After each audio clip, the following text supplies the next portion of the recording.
Ако ве киде ово дисциплинска, сите ќе бидете.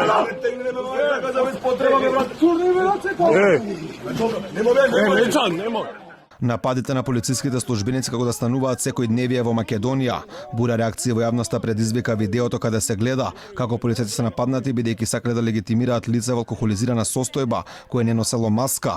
Ова е уште еден во серијата напади кон припадници на полицијата последниот период.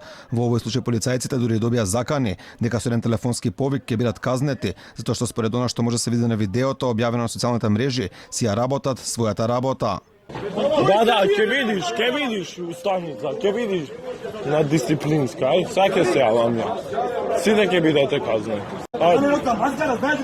Имам потреба телефон, оставам да ставам. Да знаеш ќе биде положен многу за тебе. Ако сум пријател, возам сам ја имам телефон. Да, ако не си закон држава има закони. Оставаме да ставаме да снимаат све. Снимај брат. Од МВР информираат дека настанот се случил на 4 октомври, неколку часа по полноќ, а по целосно документирање на случајот против две лица ќе била поднесена соодветна пријава. Лицата веднаш се лишени од слобода и спроведени во полициска станица Центар, каде им бил утврден идентитетот.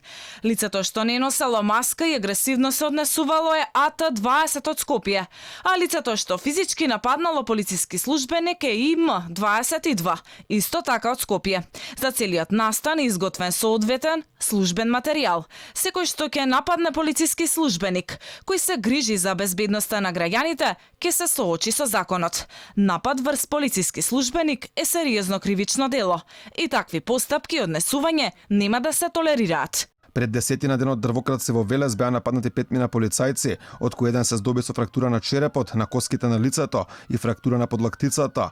По овој напад на полицијата, министерот Спасовски кажа дека очекувал бргу да реагирало обвинителството, а најави отворање дебата со цел да се најде начин да се демотивираат нападјачите на полициските службеници.